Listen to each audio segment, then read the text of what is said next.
Okay, thanks, Mr. Doherty. Good evening, everyone. Thank you for joining us. Mr. Doherty, just a reminder to go ahead and start recording as well, because we'll want to share this with people that aren't unable to attend tonight. Again, I appreciate everyone coming on this evening to talk a little bit about our reopening of school.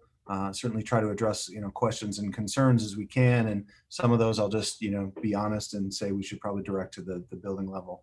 I want to thank PTO President Tracy Maschke for being here this evening, as well as Vice President of Communications, I got the title right that time, Meg Babick, to facilitate some of our question answers at the end of my presentation. So we're going to jump right in and really walk through. My goal is to hopefully talk for 25, 30 minutes on some important issues that we're facing, give you a little bit of perspective on, at least from the school side, on the opening of school. I want to introduce to you the interactive COVID dashboard that we've created. It is now live on our website, and talk through how that data and that information kind of plays into how we evaluate, which model of school we're in, during this pandemic. And then question and answer session at the end. So we've had some people that were gracious enough to take their time to submit some questions on the front end. So we have those to begin. But as you're sitting at home, if you do have a questions, there is an email address as I'm presenting or as I'm talking, where you can go ahead and email your question in, and that will go to Tracy and Meg. And between the two of them, they'll balance trying to ask me the question and facilitate. So again, thanks all for being here. I appreciate it very much. I want to briefly talk about first the kind of the reopening of school. Obviously, we opened in a hybrid model. I actually asked every principal to kind of go through and give me their perspectives on how things are going, what's going well, and what are some of our bumps in this transition to a new teaching and learning model. I will say, by and large, and from every building administrator, the perspective is that students and staff have both been very respectful of the protocols and the safety measures that we have been put in place. We have seen consistent implementation of those throughout the district, and feel really good about where we stand today in terms of the implementation. And you'll see that's part of our dashboard as we evaluate the direction we may go with our schools. From a teaching and learning standpoint, I think it's important for our parents and to realize, and I'm sure you all do, this is a completely new environment for both students and teachers. I've asked a couple of teachers, I've asked our middle school principal point blank, would it be easier just to be all remote? And the answer is definitely yes. But when you start to interact with those kids that have the opportunity to come back into school and see how important that interaction is to them, I think from a student social emotional standpoint, we certainly made the right decision. But it is extremely challenging asking a teacher to plan for, prepare for, and deliver curriculum for not only students, especially 412, this happens a lot, and 712, it's kind of the model to prepare for students in the classroom and at home remotely. And we're working through some of those kinks.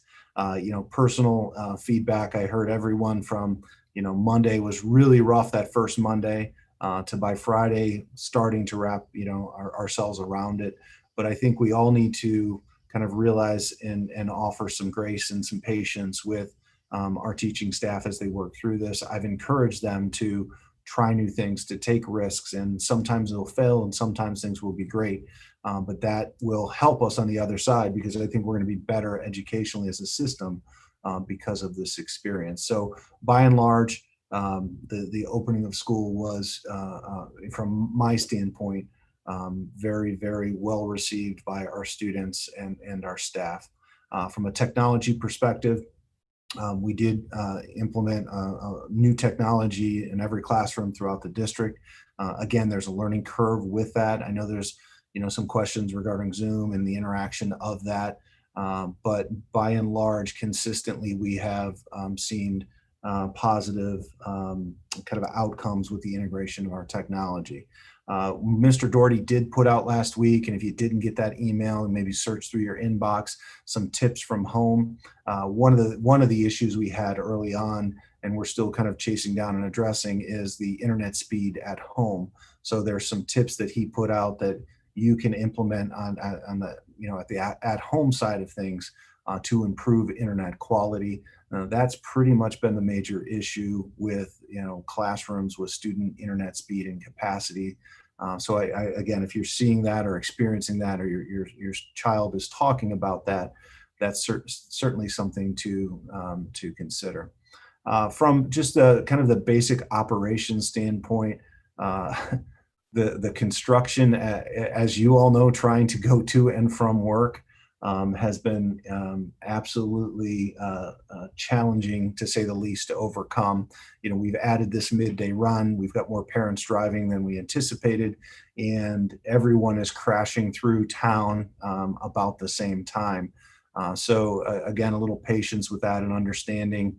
We're not only dealing with it in front of the main campus, but I went out to Gurney the other day, and Daisy Lane was blocked off and backed up. So there's construction and pavement happening all over our community, certainly impacting our ability to transport. But we have kind of worked through that. I think the drop-off times at Gurney specifically have been most challenging, with lines going out into to Bell Road. I know Rachel and PTO put out a communication that parents could drive up the middle lane, park off to the side by where the baseball fields are, and actually walk their child across. That seems to be helping. So if that's something you're willing to do, I think it would help with some of the weights and the transition there. From a food service perspective, obviously we do have our special education tier 2 students. Some of them are here all day, so those students are receiving lunches, boxed lunches. I think one of the things parents could do to help us on that side would be to order in advance. And then if you do want meals, even if you're a half day and you'd like a meal provided to your student, we can provide that for them to take home with them. So that's taken care of. You just, again, go through the online ordering system to provide that. Certainly at the 712, giving us kind of where that student would be prior to lunch would be helpful. As many of you know, the governor did order and allow for contact sports and athletics to move forward. I want to commend our student athletes and our parents for how well they have kind of embraced the restrictions and the protocols. We're limited by the order to 15% of our capacity within the stadium, which, on a Friday night when you add band and cheerleading and football players, that becomes, difficult, and, 2 tickets for family. But I think the comment I would say that is most pervasive and most important, people have been very understanding, cooperative, and working through this together. And I think that needs to continue to be what we lean on and rely on as we go forward. So in terms of our school buildings, we feel very good about the opening for our in-person students as well as our remote. We do know there's glitches, and we'll continue to work through those. If you're having problems, regardless of the environment that you're in, if you could, communicate those as soon as possible so we can resolve those and move forward. We're also going to look at surveying our parents, students, and staff here in probably another week or week and a half to much like we did last spring when we were fully remote, to just touch base, what's going well, where do we need to improve, and provide whatever support we need to either teachers or parents. But again, I'm very appreciative of all of the support everyone has given. I think we've had a tremendous opening of school under very, very challenging circumstances. I'm not going to spend a lot of time here tonight. Obviously, we have an important issue coming forward on the November ballot. There's 2 dates here that I wanted to share with you, where our CFO and treasurer and myself will walk through the levy presentation and really talk through the specifics of why we're on the ballot and what that means. So I'd ask you to mark your calendar and certainly consider participating in one of those virtual town halls as well, so you can make an educated decision when you go to the ballot box or when you're filling out your absentee ballot. I will say, just very quickly tonight, a little bit of history. We passed an 8.9 mil operating levy in 2007. At that time, we said it was going to be a 3-year operating levy, which would have taken us to March of last year. At that time, that was 5.5 operating and 3.4 bond. Most of you know that the major project was the renovation and rebuild of Chagrin Falls Intermediate School.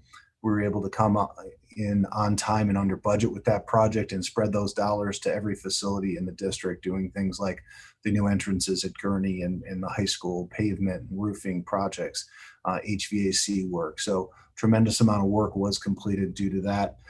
Last, October, November, the Board of Education started really looking at what that next ask might be, and was by January heading towards putting forward a 7.9 operating levy that would last 4, maybe 5 years if we could stretch things and really watch our financial growth. After COVID-19 came out, looking at the economic impact and what that did, we came together and looked at how could we decrease that ask, and we were able to decrease that to 3.85 mils. I think it's important to note that it's not like 7.9 wasn't necessary. We're committing to 3.85 to last for 3 years. We've made or are making over the next 2 years $1.2 million in cuts, trying everything we can to keep that away from students and student programming. And that 3.85 aligns with the bond payment for the middle school that was built back in 1997. So if successfully passed, the 3.85 mil would not increase what you pay in your taxes, in property taxes that go towards the school. Essentially, we'll have that bond payment. The last payment will be in December of this year, and we're asking to improve the 3.85 that we can now move over to operations. But again, that would not increase your taxes. Certainly, if you're interested in getting involved with that, I've got a Sign Up Genius here. I also put that link out on Twitter before we started tonight. I know the committee could use some help and some volunteers if you're interested in supporting the levy campaign. So again, we will have a kind of in-depth presentations here towards the end of the month on the 22nd and 29th, but did want to just give you a brief overview of that. So today we rolled out an interactive dashboard. If you go to our district website on the main page, you will see this dashboard, and you can click on kind of various aspects of this dashboard. And I want to, I guess, state these are the factors. One of questions I've been asked is, what are you looking at? What is the Board of Education looking at to evaluate how we're educating kids? Specifically hybrid versus full or hybrid versus remote. What elements are you taking in consideration? So this dashboard kind of encompasses all of the elements that we will evaluate as we make decisions on how we're educating students throughout this pandemic. So I do want to walk through it quickly. Obviously, the first section looks at active cases that we have for our students and staff. That data will be updated on a weekly basis, so you kind of see that come through. And we will share this dashboard and have conversations with our Board of Education, at least one meeting per month, if not both, on kind of the status of this dashboard. So again, this is active student cases. If you actually click into this dashboard, it takes you into that kind of spreadsheet that you see there. You'll be able to find out, where were those cases specific to, the building and or area or department. So you're aware of that information. The second aspect of that dashboard is really focuses on our ability to implement the health and safety protocols that we have kind of committed to, and that is retaining the necessary inventory in PPE. That's hand sanitizer and gloves and masks and those types of things. So do we not only have it currently, but do we have it going forward? Do we have our ability to procure? Are we having shortages in hand sanitizer or other cleaning products, as you saw when kind of COVID first came out?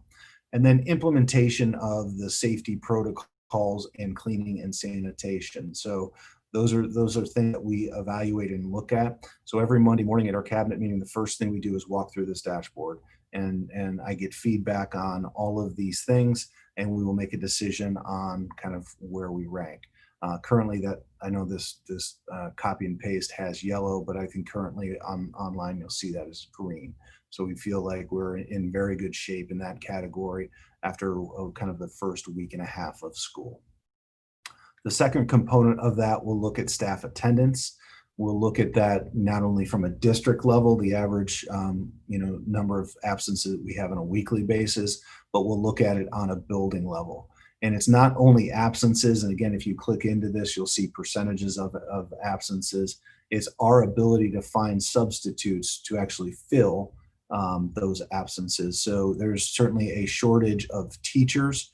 Right now, there's a couple of local school districts, I won't name them, that hired a high number of teachers. So I know one school district that's out in Lake County hired 38 teachers coming into this year, so they could bring everybody back and split up, amongst buildings that were mothballed at one time. So there is a bit of a shortage in terms of teaching candidates and substitutes. We've already kind of experienced, one day where we're shuffling things around in building. So this is an area we'll continue to look at and monitor for not only our teaching staff, but bus drivers, transportation, maintenance, ability to clean. All of those areas could potentially lead to an issue with our ability to operate an open school. And I think there's an assumption that cases would necessarily correlate to the absences, and there should be a direct correlation. We've spent a lot of time already contact tracing, and we do have a few, staff and students that are under quarantine just based on their exposure. It doesn't mean they're an active confirmed case on our dashboard, but that obviously impacts the attendance. And there will be a tipping point where if we have a high number of staff out or a high number of students out, that we will potentially have to flip a building or the district to remote learning. And that could even be for a short period of time. So I think it's important that everyone understand that. The next component of this dashboard is student attendance. We look at this kind of as a 5-day average. And again, there has been years in which you've seen or heard of school districts that have just closed due to the strep throat or flu, just to get a break from it. And that's why we're monitoring the students as well. So if there's a high level, I'm not going to commit to a number, but 10-20% of student body out, and we need a break and pause to get our students healthy and get those on quarantine kind of through that process. That could also push us in one direction or another. The last is the state advisory system that I think most people are very familiar with. This is updated every Thursday, and typically Governor DeWine does that at his press conference. There's a lot of data out there, on the advisory system and elsewhere. We've had some questions, people, wanting us to look at zip code specific data. Zip code data is available for 44022. It's not made available for 44023. So we do look at the 44022 data. That really played into our decision to still come back under a hybrid even when Cuyahoga County was red. So some of these colors need to be adjusted because this is a moving target even as of today. After I put this presentation together, I did clip in, I think Geauga County went from yellow to orange, so they increased their number of cases this week, and Cuyahoga remained orange. So we'll get this updated in the near future. So that's really the last component of this dashboard that you can go in and kind of monitor as we kind of evaluate it and share that information with our Board of Education over time. So this kind of framework was developed probably mid to late August, and then we started to kind of develop the underlying rubrics or the items we were going to look at within each of these categories. to go, forward. And I think, like everything with this experience, there's a kind of a learning curve, and you're learning as you go. The line that we're building the plane as we fly it somewhat applies to this. And so some things we've learned recently that impact this decision beyond what is in this dashboard. And that specifically relates to contact tracing and how that plays out in the process. And I'll talk a little bit about that in the question and answer session. But essentially, the personnel at Cuyahoga County Health Department and Geauga County Health Department just isn't their staffing levels to effectively contact trace in a pace we would want it to happen. So inevitably, you can wait on that and have a lot of spread, or you can train folks internally to do that contact tracing, which is what we have done. And as we have gone through that process, what we have realized is, if and when we decide to make a decision to bring all students back, if we have a positive case in a classroom, that is going to be significantly different in terms of the impact in a hybrid model versus an all-in model. So in a hybrid model right now, if we get a confirmed student case in a classroom, we obviously go to that teacher, we talk about what types of activities have happened, what interactions have happened, and if students haven't been within 6 feet of each other, regardless of mask, if they haven't been within 6 feet of each other for more than 10 minutes, those students would not be quarantined. In an all-in approach, we would strive for as much social distancing as possible, but we would not be outside that 6 feet parameter. We would be within it.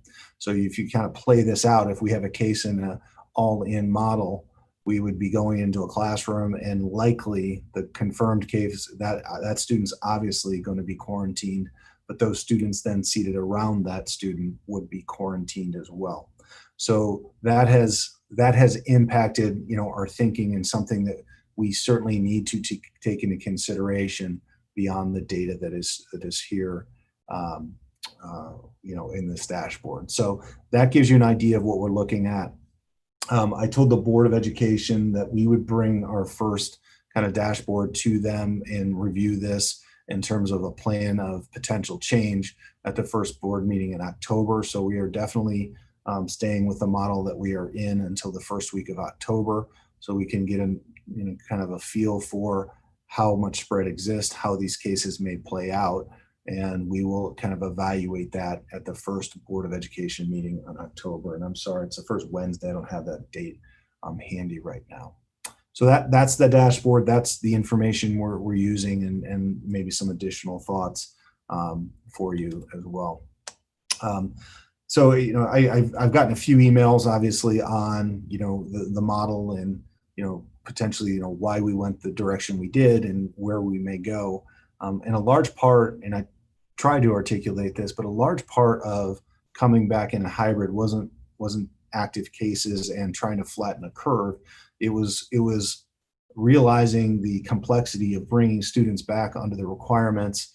Some of them we didn't even know at the time, and safely implementing all of those things with students and staff, and then trying to mitigate as many risks factors as possible to not only come back to school, but to stay in school as long as possible. So this idea of we wanted to not sprint to try to beat the flu season or stay in as long as we could to November. The idea is try to approach this more with a kind of a marathon, that our goal is to keep our kids in as much as possible and do everything we can to stay in person as much as we possibly can. So I think that, and there's no guarantees, a school up the street that may be all in because they've got different space, we very well in a hybrid model could have an outbreak.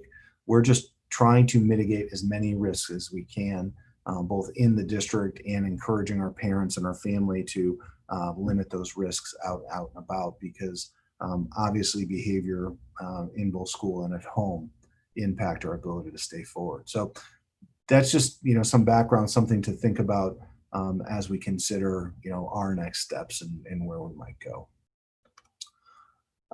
So I did it in 28 minutes. I was trying to stay under 30. That's a quick overview of what is going on. I want to thank both Tracy and Meg for being here this evening to help facilitate some of the questions that our community may have. And I know I moved through a lot of information, so they may want to ask some more additional clarifying questions. So we did have some individuals submit in advance. So maybe if we can start with kind of working through some of those questions. If there's something I wasn't clear on, please, Meg and Tracy, just ask a follow-up. And then I know you'll be getting questions that are being emailed in as we go kind of through the next, half of this meeting. So let me just turn this screen share off, and I will turn it over to you guys. Good evening. Thank you for joining us tonight for this important update. Dr. Hunt, the first few questions relate to the social and emotional well-being of our teachers and students. The first question is, how do you gauge students' social interaction and happiness at the various campuses only a week and a half in?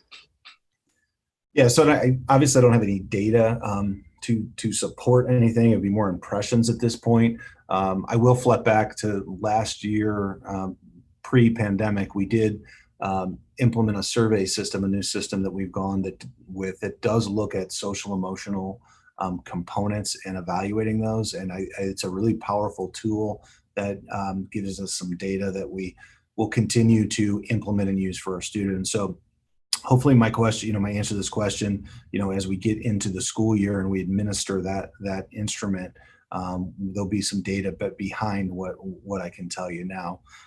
Really the first year, I really stress with our staff to focus on connection over content. I think many of you have seen our kind of our theme for this year was to remain connected. And the first part of every school year is focused on this idea of building relationships within classroom. Certainly at the elementaries, the sense of community, whether you're in school or out of school. So that idea, from what I'm hearing and what I'm seeing, students are very happy to be back. So when I went around and I talked to students and asked them how they're doing, how does this compare to what they experienced last March, I can tell you there's a genuine feeling of, we want to be here, and I know they all want to be in, and we want all of them in. We just want to make sure we do that in the right way when it's when it's appropriate. So I think they're very happy, and I think the same comment would be to staff. I mean, everyone has concerns and are stressed about the implications of COVID and the impact it could have, but I have not heard from anyone those concerns impact this desire to want to be with kids. We have really great teachers that care about kids, and you see that more now. And I've heard teachers comment on their impressions of how rewarding it was to see kids again. The only other, I guess, totally, there's no way for me to document for you. There's a calmness in the buildings. Obviously, there's less students, there's less noise, but it's not noise. I think I get a sense that our students have a deeper appreciation for being in attendance, those that are here, and are respectful of that. And if you judge it by the implementation of the safety measures, all of that is going very, very well, and they're being respectful. I would encourage, I think everyone gets complacent as we do things over time. I would encourage that we all stay vigilant with the implementation of things we have done. So long way of saying, my sense is good. I don't have a whole lot of data to back that up right now. Great. The second question, kind of, you touched on this a little bit, but maybe you could go into it more, is how are the teachers doing? I imagine it's quite a challenge to simultaneously teach students in the classroom and online in the hybrid model. Can you give examples of how they're trying to connect to each student? Yeah, this is a huge challenge, especially for those teachers. Well, it's just a huge challenge for all teachers. Let me stop there with everything that they're dealing with. Those that are in the environment in which it's completely virtual, there's still a learning curve there. And for those that are having students in the room and some at home, there's a huge learning curve, and we're kind of experiencing that together. Again, some of my just impressions as I walked around, as technology got better and people got more comfortable with it, you could see more interaction. I think there was actually a more focus on the virtual students, just making sure the tendency was to make sure that they were engaged and involved. But I'm confident that balance will come with time. And there's a lot of tools out there. I think our teachers need to have time to try different tools out, see how they work, and then really pick and choose what fits best for them. So we've seen teachers using software packages like Padlet to engage the students. There's virtual lunch groups that are going on, setting up group work with students in both learning environments. So you may have students even in the room in a Zoom session with those that are at home. And part of that is because you want to group those two together and get them interacting, because we're hoping for the day when they're all in together and that dynamic of a classroom is being worked on as we go through. The third question asks, is there any time to have the opportunity in the student's schedule for social and emotional hangouts between the kids, maybe facilitated by the counselors, or possibly even outside with mask breaks, even virtually? Yeah, I mean, that's a good point, and I think some of that is happening. I mean, I've seen that. I've walked around and seen students out on mass break and interacting in that way. And I know, from a K-6 perspective, our counselors, they're actually pushed in and doing instruction from the social emotional side, and our encore rotations. If you don't know, I have a first grader who has decided that Encore Day is the best day in the world, and she looks forward to it. She loves seeing those teachers once a week and being a little more active. So I think we're trying, to implement that. I think we're doing a good job with it, but more of that needs to come, and some of the suggestions in the question are certainly valid. The next question relates specifically to the elementary aged students and curriculum. And it is, there is a question about the hybrid model, the amount of instructional time, and whether parents were informed of this prior to making their selection. Well, let me deal with the end of that question first. We did in all of our information in presentations present sample schedules that were out there that articulated how much time would be spent in person in the hybrid model and in certain content areas. There are a lot of school districts, I shouldn't say a lot, there are many school districts that overload the time with math and ELA in their regular school schedules. We have much more balance here, and I think that's the right thing to do.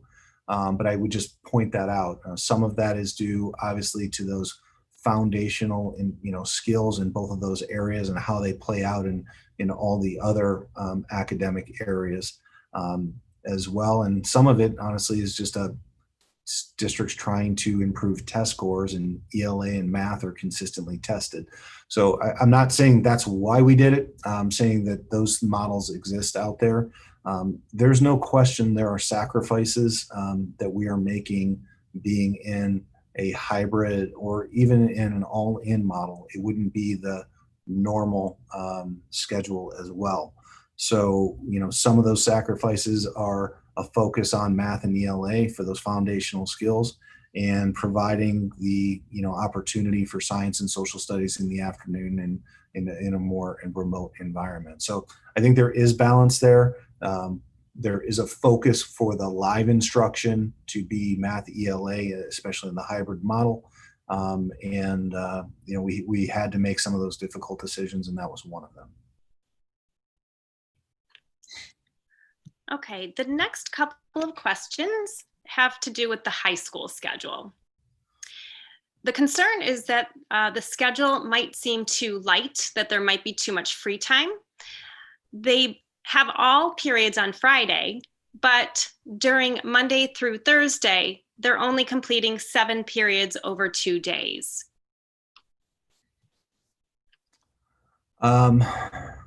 Well, I guess one thing is we've looking at social emotional balance. One thing we worry about with our high school students is this interest in overscheduling, and we've seen an increase in how that plays out into stress and anxiety.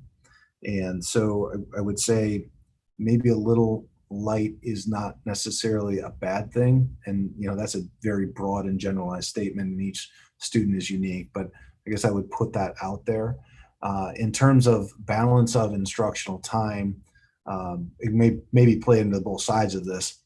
We're typically a 47 or a 15-minute period, depending on middle school or high school, in a regular traditional, nothing COVID never happened schedule. We're in 90-minute blocks now, so it almost doubles the amount of time when those kids have classes. So essentially, you got two periods of instructional time, or 2 days worth of instructional time, when you're in that room. And then, I obviously, the flow of that schedule and the look of that schedule is very different. And, the block scheduling is not something new. There's a lot of schools that implement it and do it. And there's, research out there that would support educationally what it would do. However, we've had to implement it with very little professional development and very little time. So we're working through some of that as well. And then I guess the last thing I would say is, if there's, downtime, getting students involved in activities and sports, maybe this is an opportunity. I know scheduling right now is pretty restrictive at the high school, but a call, maybe there is, room and elective that you can, jump in on. So I would encourage, this parent specifically, or all parents, to think about, what other types of things can I get my student involved with, and certainly reach out to the guidance counselor or the high school administration that can help talk through that. Question number 6 is it possible to give the high school students a longer break during the 90-minute sessions? They only have about 10 minutes, and that isn't long enough to stretch your legs, get a snack or drink, and go to the bathroom. I would imagine many of the teachers must feel the same. Yeah, I'm sure they do. So this is that balance, going back to the last question, that there wasn't enough instructional time. This was an effort to get as much instructional time as possible. I know the midday has been an issue with, even for the students who need to get home to get back on the computer and grab lunch. And I know there's conversations around that at the high school. I don't specifically know where those are at. We obviously don't want a student, not being able to go to the restroom. I'm sure our staff members are accommodating in that regard. And the other thing I would point out, from just a health and safety standpoint, we've talked to kids and encouraged them to keep moving. We know if they congregate in hallways for a period of time, that could lead to spread, and certainly in a contact tracing environment, if you spent 10 minutes in a hallway in a corner with someone, that's problematic as well. So there's no real easy answer. I would say we prioritized instructional time as much as we possibly could. In fact, we had a couple iterations of the schedule, and in fact, I give a huge shout out to our high school guidance counselor, principal, administration. We ran a brand new schedule and really started doing that towards the end of July, to increase instructional time compared to the model that we originally designed. So a tremendous amount of effort went into trying to improve instructional time, and we also want to be cognizant of those health and safety practices. Okay, the next several questions deal with technology. Question number 7, several teachers are having in-class students log into Zoom for some or all of the duration of the class. Is this a temporary way to teach while everyone is getting used to the hybrid system, or a permanent way? I understand it may be easier for the teacher to view everyone on one screen, but it is rather frustrating for the students in the class. Yeah, so this is one of those elements that I would certainly encourage, depending on the age of the child, but to advocate for themselves and talk to the teacher and share some of this feedback. Again, this is a work in progress. I think I mentioned already, but one of the reasons that might be happening is in-class students would join the Zoom for collaboration with the virtual students that are at home on a certain activity. So, whether it's a small group activity for discussion, or if they're doing breakout groups in the Zoom, they're leveraging that technology to create interaction from students at home and at school. So I'm not sure if that specifically applies, but I know that's been going on. And then it's important for our virtual academy students, to feel physically present in the classroom, and that they're really kind of contributing to what's going on in this learning process. So I think it's a strategy to not just stand and deliver curriculum. Let me just talk at you the entire time. It's to create, it's creative ways to try to create collaboration. But if it's not working and it's distracting, or maybe it's being used too frequently, whether that's a parent communicate to the teacher, or have the student talk to the teacher, I'm quite certain that feedback would be met with teachers would be receptive to that. Question number 8. Could you please discuss how Zoom sessions are an effective teaching model? Wow. So one of the things we heard a great deal of feedback on when we were remote, I think we did it, I don't know, maybe 2 or 3 weeks, we did a benchmark survey, and we heard that there needed to be more face-to-face interaction. There had to be, and again, we were all remote at that time, but it was, some of the pre-recorded lessons or pre-recorded materials weren't kind of hitting the target in terms of student and parent perspective on effective teaching. So we needed a platform to allow for that to happen. It is the platform that we have chosen. There are a variety of features in Zoom that are not in Google Meets, if this is a question specifically on why we chose one or the other. But for us to work or come up with an educational framework that met the needs of this pandemic, where we wanted to allow parents to make choice if they felt more comfortable keeping students remote, it was a necessity to be able to provide that. I know there's districts that chose an online platform like Apex, or just a canned program, and they sent those students off. And I would argue all day, this is a better way. It keeps students connected with our teachers, allows our teachers to get to know them. They're here to answer questions, time's built into that. I think there's a lot of reasons that a canned instructional program for those virtual students would not be a good idea. So I just think that this was the best solution for us for student-teacher interaction. It allows for that collaboration we just talked about, for our virtual academy students to come in and interact in the classroom and feel like they're connected to something and part of something. And it is the kind of the framework we chose. And and I know some of our teachers, they go back and forth. They use Zoom, sometimes they use Google Meets. We haven't mandated a platform. We want them to feel like they can choose what's best for their environment, for their students. So I'm hoping that answered the question.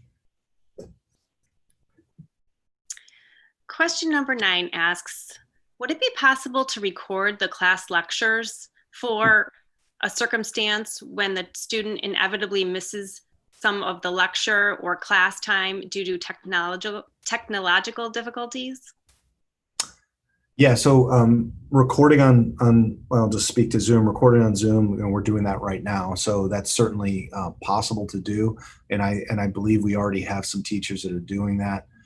We are continuing to evaluate, the things that our students need, and provide whatever professional development is necessary for our teachers. So I think that's a great point, and maybe something we need to look at more pervasively.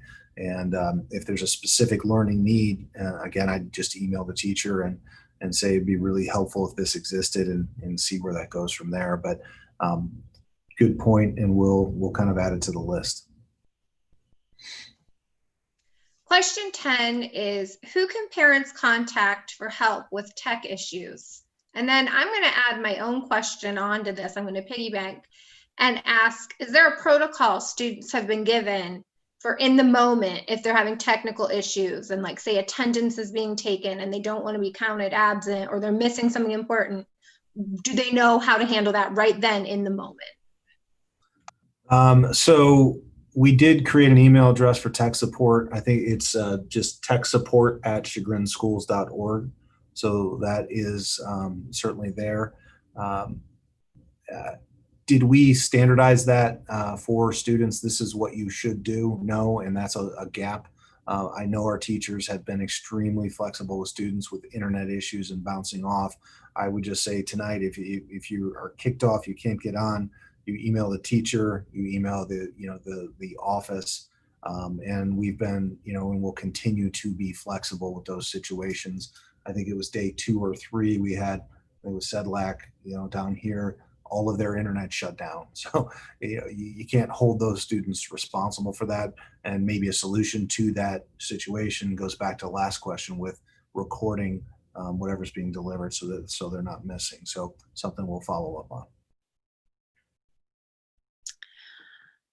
Okay, we've had a few questions asked while we are in session.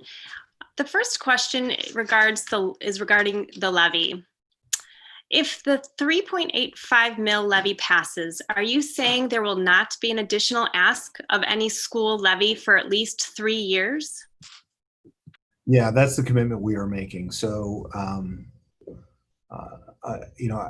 we try to always talk about what would be next. We think that's important for our voters to understand as they make whatever decisions they need to make. We believe that with the cost reduction strategies that we've implemented, and we'll continue to monitor our growth, we can get through operations, and there would not be an additional levy for at least 3 years. So that's an accurate statement or within that question.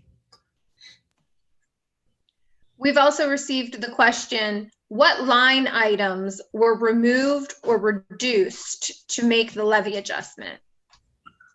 That's actually in the levy presentation that we'll give on the 22nd and 29th. We also put that out. I don't know if it would still be online or not, but it was certainly on our website and in the Super News last spring, the reductions that we were making. So it's about 1.2 million. A lot of it we were able to obtain or achieve through attrition. We had some teachers that retired and left. I will tell you, we've had a lot of secondary folks step up and teach additional classes who were able to absorb those positions internally without adding staff and retaining the programming that we offer. So there's a gamut of those involving staffing, personnel, people. That's 80% of our budget. You're not going to reduce 1.2 million out of our budget without hitting some level of staffing. We did, those reductions did not necessarily hit programming for students. One off the top of my head, we eliminated a tech support person in the technology department, but we also cut back or carved into our capital budget and held off on a few projects and or staggered them out. So in something we might be doing, the whole project in a given year, we split up over 2 years. But on the 22nd and 29th, that list will be shared again. We'll walk through it a little bit more, and whoever's out there, if you just email me, I can just send you the complete chart of the cuts that were made last spring and going into next year as well.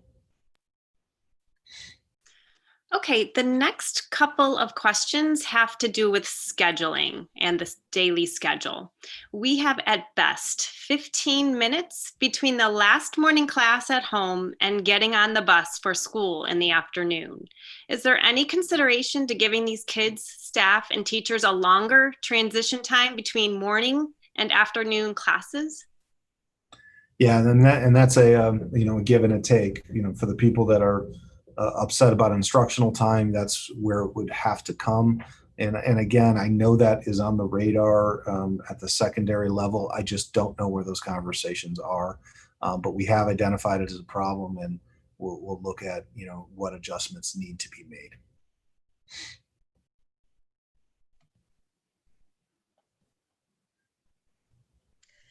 Another question is, my 8th grader really enjoyed the Friday schedule and being able to see all her teachers and be in all her classes.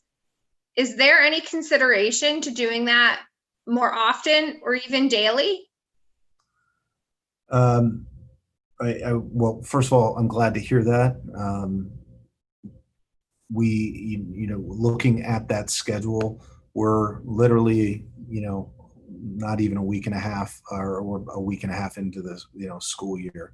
So we haven't had any conversations about adjusting schedules or, modifying things other than some of the issues that have been brought up about transition, time to get home, time, a little more time midday, even with cleaning that would help.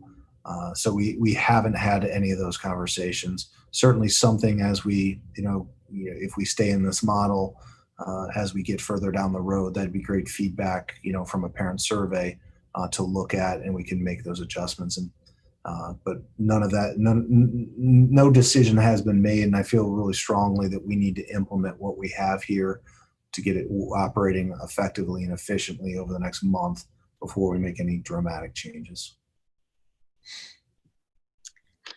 Okay, the next couple of questions relate to athletics and activities. Can you please clarify the district's policy for spectators wearing masks both in the gym as well as in the stands at the stadium? Yeah, the expectations are that spectators wear masks both in the gym and as well as in the stands at the stadium. And I've been to both home football games. I've poked into other games and events. So that would be the expectation. And I think by and large, from what I have seen, people have been very, very, very respectful of that.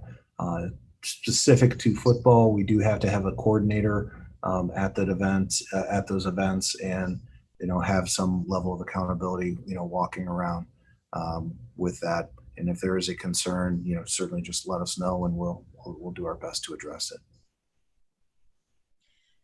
How do you decide when and what activities can be done? With sports happening, will any other activities such as music, performing arts, or clubs be added in? Yeah, so I'm trying to remember if we just approved all our clubs and activities at last board meeting or if that's coming up, but we went through with our union president and all of our supplemental offerings, and made decisions on what we would offer now, what we might hold off and evaluate in a month or so. So a lot of those clubs are going to be offered and done, just in creative ways, whether that be in person with distancing or virtually. So a lot of those things will happen. I know Nate has been talking about a fall play and how that could be done virtually. So all of those conversations are happening. We are limited to what we can do per governor's orders as well. And I know there's one, specific to the art. So there are some limitations to that, just like there were limitations to sports up until about 2 weeks ago between what they considered contact and non-contact. So if there's evolution there that allows for more things, we certainly would consider them. But I think our staff is doing a tremendous job in being creative and offering as much as we can, whether it's going to be in the way that we typically would have known it. I'm not sure, but we're going to do our best to offer as much as we can for kids. I believe this might be the last question, and it deals with virtual learning. Have you considered adding a staff member in the role of virtual academy liaison at either each building or district-wide? There are some issues and opportunities that are very specific to virtual-only families, but we are not always sure who to talk to about them unless we go directly to building principals who have a lot on their plates right now. We have not considered adding additional staff. I will tell you that we did make the decision to add what we're calling in-building substitutes to try to hire people on to be a little more competitive locally. So we have substitutes that are trained to understand our technology, familiar to kids. There's a lot of upside to those types of positions. So those have been added for coverage across the board. I did mention we're going to survey our virtual academy, and remote or hybrid students as well, or parents as well. But specific concerns or issues or even feedback, I've asked our principals, recently, as recent as yesterday, like what are we hearing from our virtual parents? And we've had some issues, heard a lot of positives. But if you have specific feedback that can help us, feel free to share that. And yeah, everyone here has a lot on their plates right now, but that doesn't mean we can't, take that in and consider it. If you want to send it to me as well, that would be great. Because that's the question I have is how is that world going and what do we need to do to support it? So giving me some feedback in advance of that survey, would be fine. We knew we wanted to get through at least a couple of weeks of implementation to get over some of the bumps and get into some routine, so parents could give us that, feedback, but, happy to take it sooner. Okay, I think that's it. There are no additional questions. Okay. So a couple of things I have been asked about, and I just want to, review very quickly. Governor DeWine did release his order, I think it was a week ago, regarding requirements in terms of notification. And I just want to make sure our parents understand that parents are to notify school within 24 hours of a positive case. And I can't stress to you how important that is to share that information. And that can happen through the attendance line that you normally would call, or to the main office. That allows us to quickly respond and begin contact tracing as soon as possible. And although our case count looks low, trust me, we're doing a lot of that, just in preparation, in people that are experiencing symptoms, things of that nature. It also required that students report knowledge of any positive cases to the Department of Health. So when we have a positive confirmed case, we will report that to the Department of Health. What we're trying to get clarity on is who's going to house our data and how are Cuyahoga and Geauga County going to work together. So I would, honestly rely on our dashboard right now more than I would rely on how they're going to figure that out. So I don't know if they're going to double count cases, if they're going to work together. So just wanted to put that on everybody's radar. So if we go through that process and with a potential identification, we'll certainly notify parents. That has to go out within 24 hours. And with the cases that we've had, we've done that. So we'll notify you, by email if there's a positive case in a classroom or a building. And then I mentioned this earlier, we are handling contact tracing. Both Chris Wolfter and Jen Banco have gone through training in that. Our district nurse, Deb Eblin, the issues that we've had, they've done a tireless job. We're on the phone on the weekends, working through these things.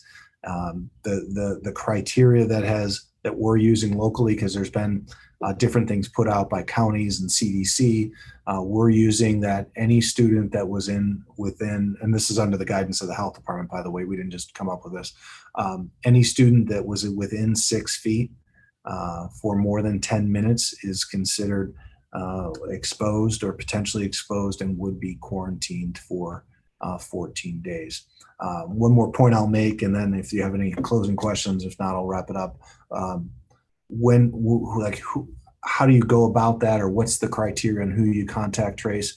When we have a confirmed case that we know has been confirmed, we will go back 48 hours and we will contact trace with that family any student that would, or any interactions that student or staff member may have had that fit into that 6 feet or 10 minutes or more. And all of those, students and or staff members would be quarantined. So that just gives you a little bit of perspective on that. So did anything else come in while I was talking about that? No, we're good. It is 7:02. So I want to thank you, Tracy and Meg, for taking a night to help facilitate this. A lot of really good feedback for us. I hope there was some information that was worthwhile for those that were watching. Again, communication is the key. It's always the key, but it's now more than ever. Don't sit on issues or concerns. Please, share those with us as we move forward. And we're working really hard to try to communicate and update our parents as well. I would ask you all to also take the time on the 22nd or the 29th to learn the details, around the levy as we move forward into this kind of difficult time, but challenging time. But I think on the other side, educationally and as a community, we're going to be better as we continue to come together. So thank you all very, very much. I appreciate it. And that concludes the virtual meeting. Bye, guys.